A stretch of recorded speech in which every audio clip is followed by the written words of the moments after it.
Hi, my name is Hope Huling, and I am a therapy practicum student at the Counseling Center at Spalding University, as well as a doctoral student of clinical psychology at Spalding University.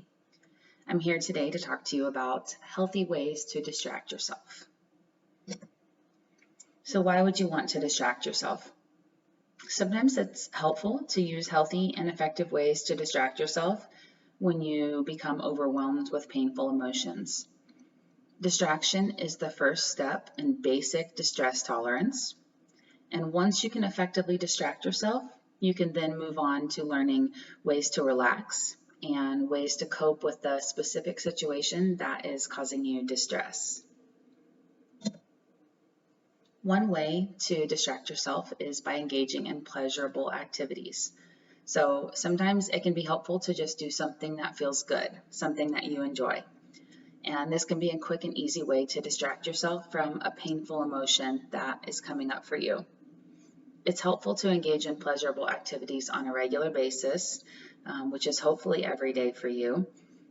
And any form of exercise and movement is highly recommended as it releases endorphins, which help you feel good, and they're really effective for treating depression.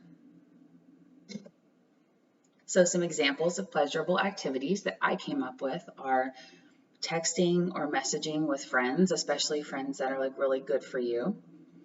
Exercising, and this can be anything you want, indoors, outdoors, a yoga YouTube video, anything that works for you. Taking photographs, going on a walk, walking a dog, planting a garden, cooking something that you love, watching a movie, watching Netflix, TV, anything that can distract your thoughts and thinking. Soaking in a bath, going for a long drive, trying a puzzle, reading a good book, organizing or cleaning, making a vision board, and listening to music and dancing. Obviously, there are infinite things that you could do that are pleasurable for you. So whatever it is that you enjoy, you can insert here. These are just some things that I came up with. Pay attention to someone else. So another great way to distract yourself in a healthy way is to pay attention to someone else, which means thinking about others or helping others, and that can happen in multiple ways, and it can also help you in multiple ways. So for instance, helping people or being around and thinking about people is not only a healthy distraction, but it can also bring meaning or purpose to your day. It can make you feel good about yourself, and it can remind you to feel gratitude for the good that you have in your life and for the ways in which you are able to help other people. So some examples of paying attention to others include doing something for someone else. That can include helping a neighbor, helping a friend, helping a family member, anyone that you know or don't know. And it can also include getting involved in a regular volunteer activity. Another example is take your attention off of yourself. So you could visit a store, a shopping center, a park, in any parking lot, and just sit and observe people. Watch and listen to their conversations, observe details about them. What are they wearing? What do they look like? You could make it a game and think about, well, how many people have this color hair, or thinking about their personal style and clothing, or what they look like. Make a story up about these people. You can do anything that involves watching other people. It could also be animals. Another example is thinking of someone that you admire or care about. So you can look at photos, watch old videos, read about someone that you don't know but just admire, and think about what they would say to you right now. Imagine their words and hear them saying those words to you. Another way to distract yourself is through your thoughts. So when your thoughts are unhealthy or not helpful, try distracting your mind with happier or healthier thoughts. It's impossible to forget or force yourself to stop thinking about something painful. but it is easier to just start thinking about happier or more pleasant thoughts instead.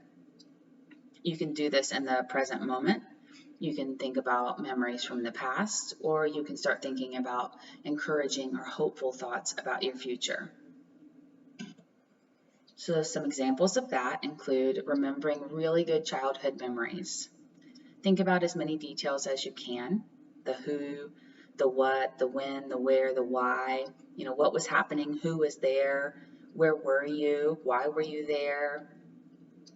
Just think about all of those things and take you back in your mind to that really good childhood memory. You could also fantasize about something that you wish would happen. It could be something like you're a superhero, or it could be something more realistic as, I wish I would get into this program at school, or get this job, or meet this right person. Just anything that you really wish that you could bring to your life and really fantasize about how that would look. You could also look outside and observe nature, and then make up a story about it. Follow the birds or the squirrels and think about, what their life is like and what story you could sort of take from that. Imagine getting praise from someone that you really care about. So who would that person be? What would you hope they would say to you? And why does that person matter? You can also think about a favorite quote or inspirational saying, and just imagine a peaceful imagery that matches that, and just close your eyes and just put yourself in that place. Another way to distract yourself is just by simply leaving. Sometimes the best thing you can do is just leave the situation that you're in. If you're in a painful situation and emotions are running high and someone else is present, sometimes it just helps to walk away for a short or a long period of time. If you're already overwhelmed in the situation, it can be difficult to think of a healthy resolution in that moment or in that place. So put some space between you and give yourself some room to calm down and think about your next move. It's also helpful to distract yourself with tasks or chores, especially those that you've been putting off or that have been sort of adding up on your plate. Most people don't schedule enough time to care for themselves or for their environments. So tasks or chores are left to pile up for you, and it becomes really overwhelming, and this can add to our stress levels. So completing a task, even just one small task that you've been putting off, can bring a lot of good feelings like pride, gratitude, or a sense of accomplishment. And having a clean and organized environment can help you feel a little better, and it can also help motivate you. So some examples of tasks or chores would be washing your dishes. Simple, quick, and it would make you feel better. Pulling weeds. Maybe you have landscaping that you've been putting off. Vacuuming or dusting. Having a clean home can feel really good. Make that phone call or send that email. That thing that you've been putting off, and it would probably be really quick to get over with, but it just hasn't felt good to do for you. Just do it. Just seize the day and do that thing. Do your work or your homework that you've been putting off. Even if you haven't been putting anything off, you could get ahead, and that's a really, really good feeling. Organize, clean, and maybe even donate some things. There's a lot of areas in our homes that are often overlooked, like bathrooms, closets, garages, offices. Like clean that one small space and make it, feel really, really good. Pay your bills, or create a monthly budget. Sometimes finances can be really stressful, and so just having a plan in place for finances can make your mind and your life a lot more organized. Do self-care. So take care of yourself. Get a haircut, do a face mask, take a long bath, get a manicure, do a self-manicure, do some meal prep for some healthy eating. Just do anything that could make you feel better about yourself. Another simple way to distract yourself is counting. Counting is a simple skill that can quickly keep your mind busy while focusing on something other than your pain. So you can count breaths, You can count anything that you see inside your home, outside your home. Maybe it doesn't even exist. Count something in your mind. You can also count or subtract in increments of 7. I say 7 here, but it could be any number. But that would just mean counting upwards of 7 or backwards from 7 from a higher number. You can also use your senses. Count 5 things you can see, 4 things you can touch, 3 things you can hear, 2 things you can smell, and 1 thing you can taste, just in the current moment that you're in. The important part of this is to create your own distraction plan. Everyone is different, and what works for some does not work for all.